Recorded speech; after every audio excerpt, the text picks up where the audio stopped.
몇 년 전 서울에 큰 홍수가 난 적이 있습니다. 그 물난리를 겪었을 때에 어느 신학교 교수님이 잠을 자다가 갑자기 물이 들어와서 쏟아져 들어온 바람에 잠에서 깨 온 가족을 깨워서 갑자기 집에서 나오게 되었어요. 나오고 이제 정신을 차리고 나니까 참 인생이 허망하기 짝이 없는 거예요. 지금까지 사랑하고 지금까지 붙들고 애지중지했던 그 많은 것들을 고스란히 놔둔 채 몸만 빠져나왔으니까 얼마나 허망하겠습니까? 그러면서 큰 깨달음을 얻게 되었는데, 우리의 인생의 마지막 죽음의 날도 이러겠구나. 내가 사랑하고 내가 붙잡았던 것들을 다 놔두고 하나님 앞에 홀로 빈손으로 서겠구나 하는 깨달음을 갖게 되어서 이제 더 이상 세상의 것들에 마음을 두지 않고 하나님의 그 영광을 위해서 하나님의 영적인 일들에 전심전력했다 하는 간증이 있습니다.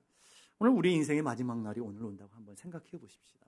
여러분, 예배 가운데 앉아있는 여러분들이 지난 한 주 동안 그렇게 목숨 걸고 붙잡았던 것들이 정말 의미 있는지, 여러분이 마음을 두고 애를 쓰며 몸부림쳤던 것들이 정말 여러분의 인생에 유익한 것인지, 아니면 여러분의 마음을 아프게 하고 고통스럽게 하고 눈물 흘리며 잠을 못 들게 했던 것들이 죽음 앞에서까지도 이게 유익한 것인지를 한번 돌아볼 수 있는 은혜가 있기를 간절히 바랍니다. 오늘 우리 인생이 만약 오늘까지밖에 살 수 없다면, 그럴 일은 없겠지만 만약 오늘의 인생의 마지막 날이라고 한다면 여러분의 마음속에 두고 있는 그 소중한 것들이 정말 귀한 거냐라는 거예요. 끼고 걸고 매고 하는 것들이 정말 여러분의 삶에 그게 여러분의 삶을 유익하게 하는 것이냐라는 거예요. 오늘 여러분의 삶을 한번 돌이켜보자는 거예요. 여러분의 마음을 아프게 하고 고통스럽게 하며 힘들게 하는 그런 것들이 영혼이라는 관점에서 바라봐도 괜찮은 것인지 여러분 한번 돌아보는 은혜가 있기를 간절히 바랍니다. 우리가 신앙이라는 것은 관점을 바꾸는 거예요. 내가 지금까지 사랑하고 지금까지 하나님을 몰랐을 때 붙잡고 애지중지했던 것들로부터 하나님의 은혜를 누리고 생명을 갖고 영원한 나라를 맛보고 난 이후에 관점이 바뀌는 것이죠. 이제는 하나님 관점에서, 영원이라는 관점에서 그것을 바라볼 수 있고 그것을 분석할 수 있는, 분별할 수 있는 지혜를 갖는 것이 신앙이라는 거예요. 오늘 여러분은 왜 예배를 드리러 오셨어요? 여러분 왜 기도하십니까? 왜 말씀을 듣고 계십니까? 여러분의 삶의 시선을 바꾸는 것이죠. 영적인 관점을 조절하는 거예요. 지금까지 내가 붙들고 있던 것들이 정말 하나님 나라 영원한 개념 속에서도 괜찮은 것인지를 보는 거예요. 그래도 보게 되면 우리 삶에 참 무익하고 헛된 것들이 얼마나 많습니까? 내가 사랑했는데 그 영적인 관점에서 보면 얼마나 헛된 것들이 많습니까? 오늘 우리 삶을 붙잡고 아파하고 고통스럽게 하는 것들이 내 삶에 얼마나 무의미한 것들이 많으냐라는 거예요. 이런 관점에서 보면 죽고 살릴, 아니면 신경 끄셔도 괜찮을 것 같아요. 오늘 여러분의 인생이 마음을 아프게 하고 고통스럽게 하는 것도 당장 죽고 살릴, 아니면 그냥 넘어서도 괜찮지 않을까 하는 생각이 듭니다. 오늘 한번 따라 보십시다. 죽고 살릴, 아니면 그냥 넘어갑시다. 네, 앞뒤 좌우에 있는 분과 항상 인사합시다. 죽고 살릴, 아니면 그냥 넘어갑시다. 아멘. 죽고 살릴, 아니면 다 넘어가도 아무런 일이 없는 거예요. 그런데 지난주의 말씀을 여러분 기억하십니까?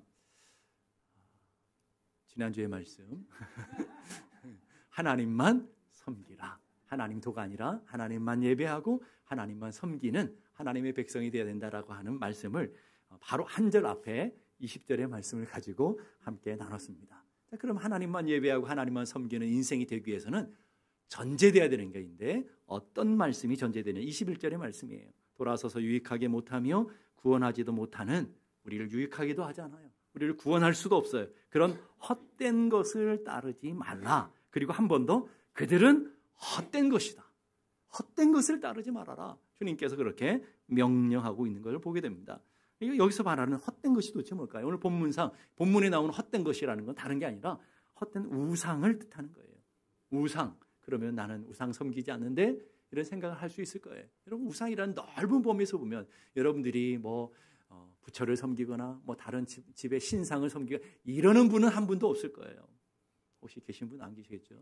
그런 분은 없겠지만 넓은 의미에서 보면 우리는 얼마나 많은 우상들을 갖고 있는지 몰라요. 하나님보다 더 소중하게 생각하는 것, 무엇이든지 하나님보다 더 크게 생각하는 것, 내 마음과 생각을 차지하고 있는 것, 내 관심을 빼앗는 그것, 이걸 다 우리는 넓은 의미에서 우상이라고 하는 거예요. 마틴 루터라고 하는 신학자가 우상을 이렇게 정의했습니다. 당신의 마음이 매달려 있고 당신의 모든 것을 지탱하는 대상, 의지하는 대상, 그것이 바로 당신의 우상입니다. 하나님보다 자식도 사랑하면 자식이 우상인 거예요. 하나님보다 돈을 더 의지하면 돈이 우상인 거예요. 하나님보다 건강을 더 의지하고 있으면 건강이 우상인 거예요. 하나님보다 여러분 자존심 더 내세우고 있다면 그것이 우상인 거예요. 하나님의 말씀보다 내 욕망과 내 탐욕이 더 크면 그게 우상이란 말이에요. 근데 그 우상들은 뭐 한다고요? 내 인생이 헛된 것이다. 내 인생을 유익하게 주지 않는다. 내 인생에 어떤 구원의 길도 허락하지 않는다라고 얘기하는 것이죠. 인생을 살다 보니까 여러분이 많은 지혜를 얻잖아요. 지식을 얻기도 하지만 지혜를 얻는다고요. 인생을 살다 보니까 살아가면서 얻는 지혜가 뭐냐면 세상에서 가장 소중한 것이 무엇이든가요. 세상에서 가장 소중한 것. 여러분의 눈빛은 아무것도 필요 없는 허탈한 모든 것을 도탕한 눈빛으로 저를 보고 계십니다. 여러분 이 세상에서 가장 소중한 게 뭐예요? 여러분 생명 아닙니까 여러분? 그 생명보다 소중한 거 여러분의 믿음대로 예수 하나님인 줄로 믿습니다. 동의하십니까? 자 그러면 하나님 빼고 나머지는 다 무의미한 것이다.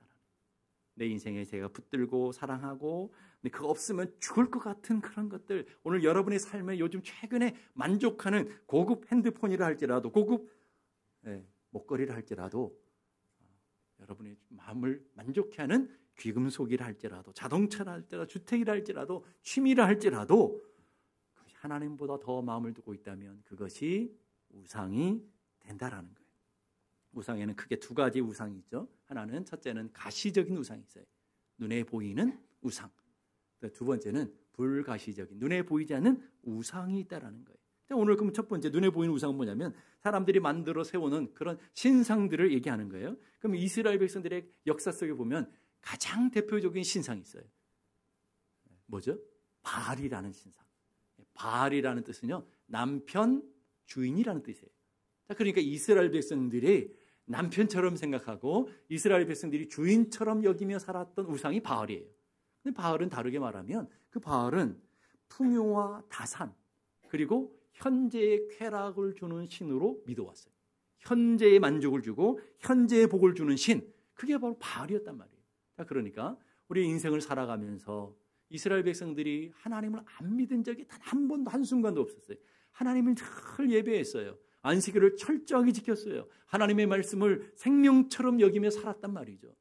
그런데 거기까지만 끝나면 좋은데 하나님 앞에 예배하고 나가면서 바알에게 절해요. 하나님 앞에 나와 기도하면서 나가면서 바알에게 기도해요. 이걸 우리는 혼합신앙이라고 하는 거예요. 어디서 많이 보는 것 같지 않습니까? 여러분 주일에 와서 여러분이 하나님을 예배해요. 하나님을 모르는 게 아니에요. 하나님 안 믿는 게 아니에요. 하나님 믿고 예배하며 가서는 물질을 더 의지해요. 현세의 만족을 더 의지해요. 현세를 살아가는 성공을 위해서 몸부림치며 시간을 쓰며 에너지를 쓰며 하나님 없이 살아가요. 맞죠? 우리는 그렇게 산다는 거예요. 그러니까 이스라엘 백성들의 모습, 영적인 모습이나 우리 모습이나 다 영적인 혼합주의의 모습을 갖고 살아가는 것이죠. 두 번째는요. 보이지 않은 눈에 보이지 않는 우상이 더 무섭죠. 우리는 객관적으로 눈에 보이는 우상은 안 섬기니까. 근데 눈에 보이지 않는 우상, 우리의 마음속에 있는 밖에 있는 우상보다 우리의 마음속에 있는 우상이 훨씬 더 무서운 것이죠. 잔 칼빈이라는 종교 신학자는 이렇게 말합니다. 우리의 마음은 우상을 만들어내는 공장과 같아서 우리의 마음은 뭘 만들어낸다고요? 우상을 탁월하게 만드는 재능들을 갖고 있다. 근데 그 우상이 뭔지 보세요. 계속해서 우리의 관심과 우리의 사랑의 대상이 되는 새로운 것들을 만들어낸다. 여러분 그렇지 않습니까, 여러분? 연애할 때는 남편이 최고였어요. 배우자가 최고였어요. 근데 그게 얼마나 오래 가던가요? 애 낳고 나면 끝이야. 그로부터 다 밀려나는 거예요. 애가 1순위였어요. 애가 자라고 이제 품에서 떠나고 나면 또 다른 것들로 만족하게 되죠. 취미가 만족, 내 인생의 1순위가 되기도 하고요. 우리는 끊임없이 우리의 마음속에 우상을 만들어내는데 왜 그러냐? 전도서 3장 11절 보니까 우리 애는 영혼을 사모하는 마음을 하나님께서 여러분이 다 두셨다 이 말이에요. 무엇인가 채워줘야 돼요. 근데 하나님을 채우든지 세상의 것으로 채우든지 뭔가로 채우려고 하는데 안 채워지는 게 문제예요. 안 채워지니까 더 목말라요. 더 갈급해요. 세상 것으로 아무리 채워봐요. 그 텅 빈 마음을 채울 길이 없는 것이죠. 그래서 끊임없이 세상의 것을 추구해 가게 된다라는 거예요. 그래서 우리 인생이 영혼을 사모하는 마음을 가졌는데 그 방향이 목마름과 사모함을 가지도록 주셨는데 방향이 잘못됐어요. 목마름과 사모함의 방향이 세상의 것들, 하나님이 아닌 세상의 것들에 두고 살아가게 된다라는 거예요. 우리 세상을 살아가면서 제일 무서운 우상이 만몬이잖아요. 물질이라는 우상이죠. 자본주의 시대에 살아가는 우리들에게 뭐니 해도 머니가 최고다는 농담이 생길 만큼 머니를 가장 먼저 우상을 삼고 살아가는 거예요. 이스라엘 백성들이 홍해를 건너서 구원을 받았어요. 광야의 정 속에서 이제 시내산까지 하나님의 은혜로 왔어요. 시내산에서 이제 모세가 하나님의 율법의 말씀을 받으려고 시내산으로 올라갔어요. 아무리 기다려도 안 오네요. 40일을 거듭 기다렸는데 안 와요. 그래서 이스라엘 백성들이 막 급한 나머지 아론에게 찾아가서 우리를 섬길 신을 만들어내라. 우리가 섬겨야 될 신을 만들어내라 그랬더니 뭘 만들어줬어요? 송아지가 아니라 금송아지. 금이 중요한 거예요. 황금을 만들어줬다. 황금으로 송아지를 만들어놨어요. 그러면서 뭐라고 했냐면 이것이 애굽 땅에서 너희를 인도하여낸 너희의 신이다. 여러분 우리 똑같지 않습니까? 이 땅을 살아가면서 여러분 황금을 섬기고 있잖아요. 만몬을 섬기고 있잖아요. 만몬은 우상이라고요. 황금은 우상이라고요. 여러분 그 황금을 섬기며 살아가는 것. 하나님보다 더 물질을 의지하잖아요. 기도 열심히 하지만 돈 생기면 든든할걸요. 기도도 잠깐 쉬어도 괜찮다고 생각할 거라고요. 아파도 돈 있으면 병원에 가서 치료하면 되지 뭐 이런 마음들을 갖고 살아가는 오늘 우리들의 모습. 그래서 마태복음 6장 24절 이렇게 말해요. 너희가 하나님과 재물을 겸하여 섬길 수 없느니라. 하나님 자리에다가 뭘 올려놓았냐면 만몬을 올려놨어요. 물질 올려놨어요. 이게 우리가 빠지기 쉬운 황금의 위력이란 말이에요. 하나님 앞에 예배하지만 하나님으로만 안 된다는 거예요. 하나님 앞에 기도하지만 하나님으로만 안 된다는 거예요. 물질이 있어야 든든해지는 거예요. 통장의 잔고에 따라서 여러분의 믿음이 올라가기도 하고 내려가기도 하는 거예요. 통장의 잔고가 많아지면 믿음이 충만해져요. 잔고가 떨어져 가면 바닥이 나면 믿음이 사라져 간다 이 말이죠. 이게 오늘 우리가 섬기는 만몬이다라는 거예요. 오늘 우리는 이 땅에서 수많은 보이지 않는 우상들을 섬겨요. 소유의 우상, 권력의 우상, 쾌락의 우상, 관계의 우상, 성적인 우상, 돈 우상, 뭐 현대판 우상들이 얼마나 많습니까? 그 중에서 가장 무서운 우상이 있어요. 가장 무서운 보이지 않는 우상 뭘까요? 우리의 자아. 자아는 남에게 들키지도 않아요. 드러나지도 않아요. 내가 얌전하고 이렇게 믿음 좋은 척 예배하면 자아는 다 결코 숨겨져서 드러나지도 않아요. 근데 그게 가장 무서운 우상이라는 거예요. 자기 신념, 자기 확신, 자기 자랑, 자기 만족, 자기 성공 다 뭐예요? 자기가 앞에 부는 거예요. 다른 사람의 성공 별로 원하지 않아요. 다른 사람의 만족 별로 관심이 없어요. 하나님 나라 하나님의 영광 별 관심이 없어요. 교회의 영광, 교회에 하나님의 주시는 성령의 충만함 별로 관심 없어요. 나만 충만하면 돼. 나만 성공하면 돼. 다른 사람 어찌하든지 상관없이 나만 가지면 돼. 이게 진짜 무서운 우상 아니냐 이 말이에요. 근데 놀라운 것은 그 우상에 내가 사로잡혀 내가 죽고 내 인생이 파멸로 가는지도 모르고 있다 이 말이에요. 이게 문제라는 거예요. 그게 가장 무서운 우상이고 나를 가장 무섭게 파괴하는 가장 무서운 적인데 괜찮은 적 그걸 끌어안고 살아가는 우리들의 모습인 거예요. 여러분 쇠에서 녹이 나오잖아요. 녹은 쇠에서부터 나온 거예요. 근데 문제는요. 그 녹이 쇠를 다 파괴시켜버려요. 녹이 생기면 쇠는 못 쓰는 거라고요. 분명히 쇠에서부터 녹이 나오는데 그 녹이 쇠를 다 망가뜨리는 것처럼 여러분 내면에서부터 욕망이 나오고 여러분 내면에서 탐욕이 나오고 여러분 내면에서부터 자기 애가 나오고 여러분 안에서부터 시기와 질투와 미움과 다 여러분 안에서 나온 건데 그것이 여러분의 영혼을 삼켜버리고 여러분의 영혼을 무너뜨리고 여러분만 무너지는 것이 아니라 여러분이 그토록 사랑하는 자녀들, 그토록 사랑하는 배우자, 그토록 사랑하는 가족들도 파멸을 이끌어가고 여러분의 가정을 무너뜨리게 하는 가장 무서운 적은 안에 있단 말이야. 안에, 우리 안에, 내면에 있단 말이야. 토마스 아킨페스라고 하는 유명한 신학자가 이렇게 말합니다. 영원할 수 없는 물질적 부를 추구하며 거기를 의지하는 것은 헛된 일이다. 물질 추구하는 것은 헛된 일이라는 거예요. 그러면서 명성과 주의를 구하는 것도 헛된 일이다. 세상에 가져야 한다는 것을 쫓고 가져서는 안 될 것을, 즉 지금 얻으면 나중에 값비싼 대가를 치르게 될 것을 탐하는 것 역시 헛된 일이다. 자, 장수를 바라며 건강을 바라며 훌륭한 삶을 요하지만 영적인 건강을 바라보지 않는 것 역시도 헛된 것이다. 현재의 삶에만 초점을 두고 영원한 삶을 내다보지 않는 것 역시 헛된 것이다. 순간, 지금 당장의 순간의 기쁨을 위해 살면서 우리를 기다리고 있는 영원한 기쁨을 놓쳐버리는 것 역시 헛된 것이다. 이게 오늘 우리들의 모습이라고요. 현재의 즐거움을 위해서 영원한 기쁨을 놓쳐버리는 경우들이 얼마나 많습니까? 영원한 생명을 위해서 현재의 생명 붙드느라고 영원한 생명을 놓치고 살아가는 사람들이 얼마나 많으냐라는 거예요. 우리 아까 사도신경을 했어요. 사도신경 끝에 보면 우리의 몸이 다시 사는 것을 믿습니다. 우리 몸이 다시 사는 걸 믿으시죠? 아멘입니까? 거기에다 중요한 게 있어요. 영원히 사는 것을 믿사옵나이다. 끝. 영원히 사는 걸 믿어요. 영원히 사는 걸 믿습니까? 영원히 살아요. 예수 안 믿는 사람도 영원히 살고 예수 믿는 사람도 영원히 살아요. 목사님 무슨 말입니까? 아니, 예수 안 믿는 사람은 지옥에서 영원히 살아요. 예수 믿는 사람은 천국에서 영원히 살아요. 어디서 영원히 사느냐가 중요한 거죠. 근데 우리는 영원히 사는 것을 믿어요. 영원한 걸 믿는다는 말이죠. 그러면 오늘 우리의 삶을 한번 점검해 보자는. 지금처럼 살아도 괜찮겠어요? 지금처럼 살아도 영원한 천국을 얻을 수 있겠어요? 지금처럼 영원한 천국이잖아요. 지금 현세의 생명이 아니라 지금처럼 살아도 영원한 천국에 갈 수 있다고 여러분 확신하시냐는 거예요. 그러니까 그게 헛되고 어리석은 것이다라는. 고린도후서 4장 18절에 이렇게 말합니다. 보이는 것은 잠깐이요 보이지 않는 것은 영원함이라. 보이는 것, 물리적인 세계예요. 돈으로부터 시작해서 우리가 살아가는 모든 건 물리적인 세계예요. 인간은 참 약해요. 인간이 얼마나 약하냐면 보이는 것을 따라 살아요. 인간이 3차원 세계에 살아가는 물리적인 존재이기 때문에 눈에 보이는 게 너무 약해요. 하나님, 보이지 않는 하나님보다 당장 눈에 돈이 생기면 그걸 더 믿는다니까요. 눈에 보이는 걸 쫓아갈 수밖에 없어요.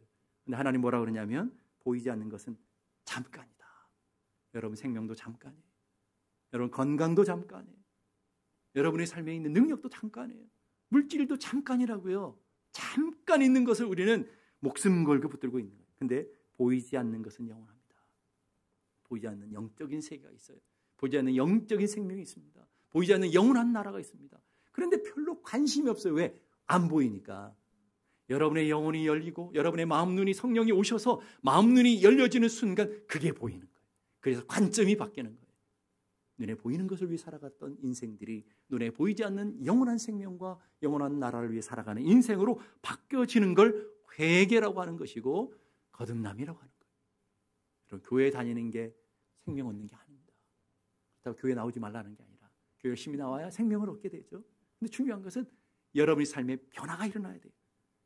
보이는 것을 위해 살던 인생이 보이지 않는 것을 위해 살아가는 인생, 보이는 생명 위해 살아갔던 인생이 보이지 않는 생명을 위해 살아가는 인생, 그 인생으로 바뀌어져야 되는 거예요.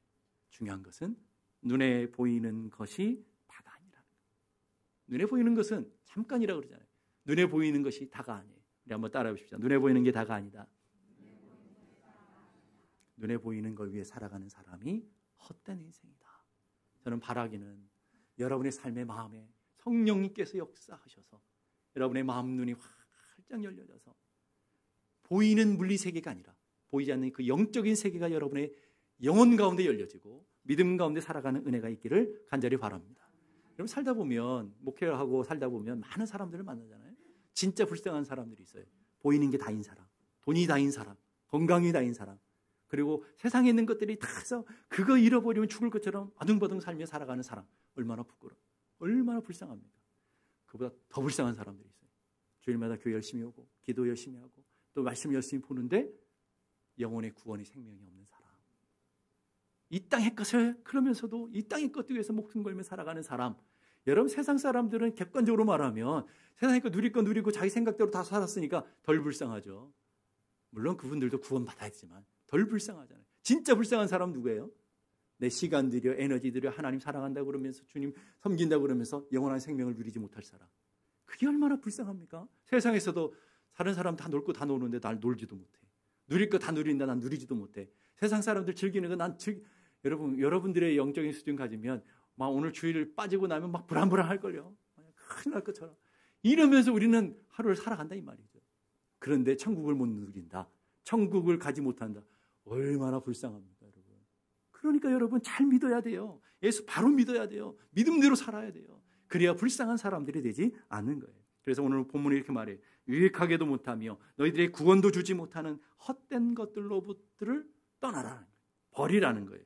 이사야서 59장 1절 2절 보니까 여호와의 손이 짧아 구원하지 못하심도 아니요 귀가 둔하여 듣지도 못하심도 아니라 오직 너희의 죄악이 너희와 너희 하나님 사이를 갈라놓았고 너희의 죄가 그의 얼굴을 가리어서 너희에게 듣지 않게 하려 함이라. 무슨 말이에요? 하나님 과거나 지금이나 현재나 미래나 영원히 동일하신 분이라는 동일하신 분. 아브라함의 하나님이 야곱의 하나님이셨고 야곱의 하나님이 다윗의 하나님이셨고 모세의 하나님이셨어요. 그 하나님이 오늘 우리 하나님. 그건 변함이 없는 사실이에요. 그런데 왜 똑같은 하나님을 섬기는 어떤 사람 복을 받고 어떤 사람 믿음으로 가서 충만한 은혜를 누리는데 왜 우리는 못 누리느냐? 누구의 문제라는 거예요? 하나님 문제가 아니라 우리 문제라는 거예요.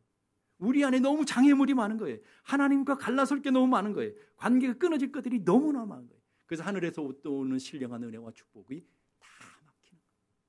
아무리 태양이 강렬하게 비춰도 구름이 가르면 태양이 우리 안에 오지 않는 것처럼 똑같은 원리예요. 하나님의 놀라운 축복과 은혜를 오늘도 여러분의 삶의 자리에 넘치도록 채우기를 원하시는 게 하나님의 마음이에요. 근데 죄가 가리웠다. 여러분 헛된 욕망과 헛된 것들이 여러분의 마음을 가리고 있다.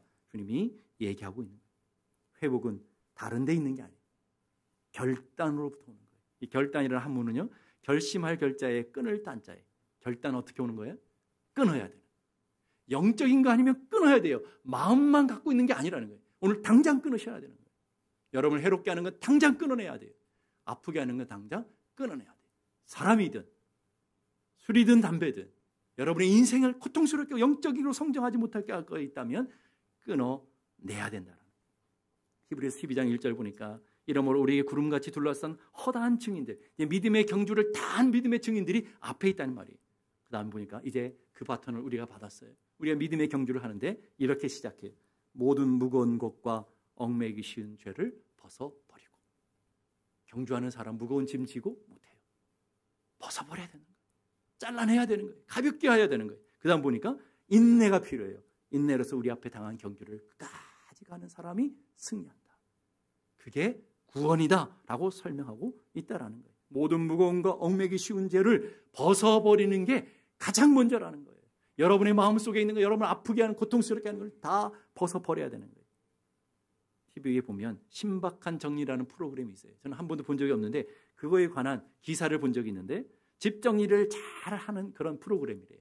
막 혼잡하게 사는데 그분들 전문가들이 가면 집 정리가 깔끔하게 이루어진대요. 그래 보니 이렇게 나와요. 40이 넘으면 하루에 하나씩 버려라. 다 속한 것 같은데, 그죠? 40이 넘으면 하루에 뭐라고요? 하나씩 버리라. 특히 연세 많으신 분들은 하루에 10개씩 버리셔야 돼요. 살 날이 많잖아요. 버릴 날이 많다는 거예요. 여러분 살다가 남겨놓고 간 이 많은 것들은 여러분이 혼자 귀한, 그분이 그러시더라는 거예요. 내 생각에만 중요하고 내 생각에만 귀하다. 그래서 못 버린다는 거예요. 다른 사람 하나도 중요하지 않아요. 저도 안 가져요. 걱정하지 마세요. 안 가져가요. 그러니까 여러분 다 버리셔야 돼요. 살아있을 때 버려야 돼요. 오늘부터 집에 가시면 하루에 하나씩. 50이 넘으신 분들은 이미 늦게 2개씩. 냉장고부터 열어서 버릴 거 다 버리셔야 돼요. 버려야 되는 거예요. 그러면서 이분이 얘기하는 거예요. 전문가가, 제가 얘기하는 게 아니라 그 글에 본 전문가가 우리가 살아가는 동안에 중요한 것은 20%는 쓰고 80%는 전혀 안 쓰는 것들이잖아요. 오늘 가서 옷장에 보세요. 20%는 입고 80%는 안 입는 거예요. 내년에 입겠지 절대 안 입어요. 패션이 바뀌잖아요, 여러분. 또 여러분의 마음속에 이 충만함이 있잖아요. 오늘 새로운 걸 구입하고자 하는 충만한 은혜가 있잖아요. 그러니까 그거 쳐다보지도 않으니까 뭐예요? 버리시라. 버려요. 남편하고 자식만 빼고 다 버리시라. 다 버리십니다. 진짜 버려야 될 건 버리지 않고 버리지 말아야 될 거면 버린다 이 말이죠. 영적인 청소도 빗결은 버려야 되는 거예요. 버려야 되는 거예요. 우리 교회가 이렇게 공사를 하면서 얼마나 좋았습니까? 공사하면서 문을 다 활짝 열어놓고 해서 똥파리들이 계속 들어왔어요. 하루 주일 친교하고 쓰레기통 하나를 안 버렸는데 똥파리가 들어와가지고 그 쓰레기통에 알을 다 까놨어요. 하루 보니까 막 파리들이 얼마나 많이 달렸는지 제가 이 파리채 가지고 60마리를 잡았어요. 하루에. 계속 날아다니는 거예요. 그래서 우리 권사님 집에서 그 잡는 기계를 갖다가 했는데도 끊임없이 잡히는데도 사라지지 않은 거예요. 봤더니 쓰레기통에서 구데기들이 계속 나오는 거예요. 그래서 갖다 버리니까 잡히게 되는 거예요. 우리 인생도 마찬가지. 여러분의 인생에 냄새 나는 것, 구더기 끄게 하는 것, 팔이 알을 낳게 하는 인생의 쓰레기가 우리 안에 있단 말이에요. 미움, 질투, 시기, 욕망, 탐욕 이런 게 무슨 보물단지가 되느냐. 고이고이 간직하면 우리는 평생을 살아가는 거예요. 회개했다고 그러면서 그걸 끌어안고 살아가는 거예요. 보물단지 아니에요. 빨리 버리셔야 돼요. 그래야 여러분이 영혼이 살아요. 그래야 여러분이 믿음이 살아요. 버리셔야 돼요. 결단은 버리는 데서부터 시작돼요. 자, 결단은 뭐라고요? 버리는 데서부터. 여러분 집에 것만 버리려고 하지 마. 내 내면에 있는 시기 버리시고, 누구 질투하는 거 버리시고, 욕망도 버리시고, 미움도 버리시고. 아니 하나님이 품으라고 성령의 열매들을 하나도 갖지 않으면서 뭐 그 보물단지가 되느냐. 그걸 끌어안고 기도하며, 그걸 끌어안고 아파하며, 그걸 끌어안고 평생을 사시려고 하느냐. 버리셔야 돼요. 따라해보세요. 버려야 산다. 다시 한번 버려야 산다. 버려야 사는 거예요. 버려야 내 영혼이 살고요. 버려야 내 가정이 사는 거예요. 127시간이라는 유명한 영화가 있습니다. 그 영화는 실화를 바탕으로 하는 실제 있었던 사건이에요. 2003년 4월 26일 탐험가인 아론 라스턴이라는 사람이 유타주에 있는 블루존이라고 하는 유명한 곳이래요. 그 곳을 협곡을 등반하다가 갑자기 바위가 내려앉아가지고 한 오른쪽 팔이 깔려버렸어요. 오른쪽 팔이 깔리니까 이게 빼려고 해도 뺄 수가 없는 거예요. 가지고 갔던 물과 빵이 다 떨어져 가고요. 조난한 사실 아무도 알릴 수가 없어요. 127시간이 지나고 결단을, 이 라스턴이라는 사람이 결단을 했어요. 이러다 죽겠구나. 죽기 전에 팔을 잘라내겠다. 내가 힘이 있고 움직일 힘이 있고 나를 구조해 줄 사람한테 갈 기력이 있을 때 팔을 잘라내겠다. 팔을 비틀었어요. 그 팔 비틀어더니 부두둑 소리가 났어요. 정말 죽을 것 같은 고통이 왔어요. 자기가 가지고 있는 칼을 가지고 1시간 동안 잘라냈대요. 얼마나 끔찍한 일입니까, 여러분? 1시간 동안 죽을 것 같은 지옥 같은 고통. 설명은 지옥과 같은 고통이 따랐다는 말이에요. 그리고 1시간 잘라내고 나서 응급처치하고 6마일을 갔더니 이게 함께했던 네덜란드 등산객을 만나서 무사히 구조를 받게 됐대요. 그리고 그분이 이렇게 얘기하는 거예요. 내가 특별히 용기가 있던 것이 아니라 살아남기 위해 다른 선택이 없었다. 생명 살리기 위해서 팔 하나를 버렸다는 거예요. 이게 결단인 거예요, 여러분. 여러분이 영원히 살기 위해서 버려야 될 걸 버리는 것, 이게 결단으로부터 오는 거예요. 예수님이 이렇게 말합니다. 마태복음 5장 29절 30절 보니까 만일 내 오른 눈이 너로 실족해 하거든 뭐 하라고요? 빼버리라고요. 백체 중에 하나가 없어지고 온몸이 지옥에 떨어지는 것보다 팔 하나 없는 게 낫다 이 말이에요. 내 눈이 실족해 하거든 그것도 빼버리고 내 오른손이 실족하니까 찍어내버리라. 잘라내라고 아니고 찍어내라는 단어를 써요. 결단하란 말이에요. 찍어내버리라. 백체 중 하나가 없어지고 온몸이 지옥에 던지는 것이 유익하니라. 인생을 살면서 가장 소중한 건 생명이에요, 여러분. 그 생명보다 1000만 배 중요한 게 영원한 생명이라는 거예요. 영원한 생명. 영원한 생명을 위해서 죄를 짓고 있는 것이 있다면 결단하라는 거예요. 여러분, 우리 오른 눈을 빼고 그리고 오른손을 잘라내고 하나씩 잘라내면 남아낼 게 우리 하나도 없을 거예요. 잘라내라는 말이 오늘 가서 또 도끼가 찍는 분이 있을까 봐. 그 말이 아니라 무슨 말이냐면 이게 유대인의 과장법이에요. 그만큼 단호해야 된다. 너에게 중요한 게 영원한 생명이고 죄가 얼마나 무서운 것이고 너희들의 영혼을 파괴하는 것이를 깨달아서 단호한 결단을 내려라는 거예요. 생명 얻는 것이 중요하다. 천국 가는 것이 중요하다. 그렇기 때문에 결단해야 된다 하는 얘기를 하고 있는 거예요. 그래서 주님을 따라 살아가는 이런 주님을 따르는 분들인 줄 압니다. 주님을 따르는 분들에게 주님은 이런 요구를 하시는 거예요. 마태복음 16장 24절 다 같이 읽겠습니다. 시작. 누구든지 나를 따라오려거든 자기를 부인하고 자기 십자가를 지고 나를 따를 것이니라. 주님을 따르는 길이 생명을 얻는 길이고 구원받는 길이에요. 주님 따르려거든 주님이 첫 번째로 요구하시는 것이 자기를 부인해야 된다. 그게 쓰레기다. 그게 적이다. 내가 죽어야 되고 내가 그리스도와 함께 십자가에 죽어야 되고 내가 그리스도와 함께 살아가는 그 놀라운 역사가 일어나지 않으면 거듭남의 역사가 있지 않으면 주님을 따라갈 수 없고 생명이 없다라고 주님이 말씀하시고 계십니다. 오늘 이 시간 여러분의 마음을 한번 점검해 보십시다. 여러분의 마음 속에 품고 살아가는 게 무엇입니까? 여러분의 마음을 아프게 하는 게 무엇입니까? 여러분의 삶을 고통스럽게 하는 게 무엇입니까? 그게 영원한 생명과 영원한 하나님 나라와 관계된 것이라면 품고 살아가시기 바랍니다. 그렇지 않으면 이 시간 결단하기 바랍니다. 우리 힘으로 되지 않아요. 성령님 도와주세요. 나 이 미움 버리고 싶어요. 이 욕망 버리고 싶어요. 이 쓰레기를 품고 살아가는 것로부터 자유케 되고 싶습니다. 영원한 생명 누리며 영원한 하늘의 복을 누리며 영원한 신령한 복을 누리며 살기를 원합니다. 결단하는 예배가 되기를 축복합니다. 기도하십시다. 이 시간 우리 함께 기도하십시다. 여러분의 마음을 한번 곰곰이 돌아보십시다. 하나님, 나를 고통스럽게 하고 나를 아프게 하고 나를 힘들게 하는 것들이 도대체 무엇입니까? 사람입니까? 물질입니까? 환경입니까? 어떤 다른 아픔, 고통의 인생의 문제들입니까? 아니면 내면의 문제들입니까? 하나님, 버릴 수 있는 믿음을 주십시오. 버릴 수 있는 결단을 주십시오. 하나님, 잘라낼 수 있는 용기를 주십시오. 힘들고 고통스럽지만 그것이 내 영혼을 파멸하고 내 믿음을 갉아먹는 것이라면 당장 멈추게 해주십시오. 당장 잘라낼 수 있는 힘을 성령님 부어주십시오. 그래서 오직 주님 바라보며 주님 의지하며 나가는, 하나님만 바라보며 하나님 섬기는 믿음의 삶이 되게 해주옵소서. 우리 함께 다 같이 기도하겠습니다. 하나님 아버지, 은혜를 감사합니다. 오늘도 연약하고 부족하지만 주의 은혜를 구하며 주의 도우심을 구하며 주님 앞으로 더 가까이 나아갑니다.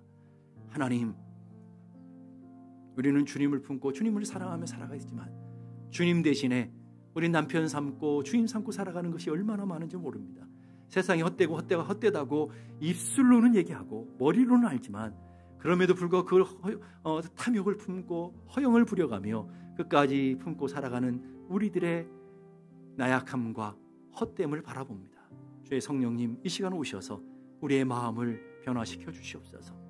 하나님, 우리의 마음이 오직 하나님을 향하게 하시고 하나님을 발견함으로 인하여 하나님의 은혜를 맛봄으로 인하여 그 관점에서 세상을 바라보며 나를 바라볼 수 있는 믿음의 시간이 되게 하시고 우리 힘으로 불가능하오니 성령님 결단하게 하시고 잘라낼 수 있는 힘을 주시고 능력을 허락하여 주시옵소서.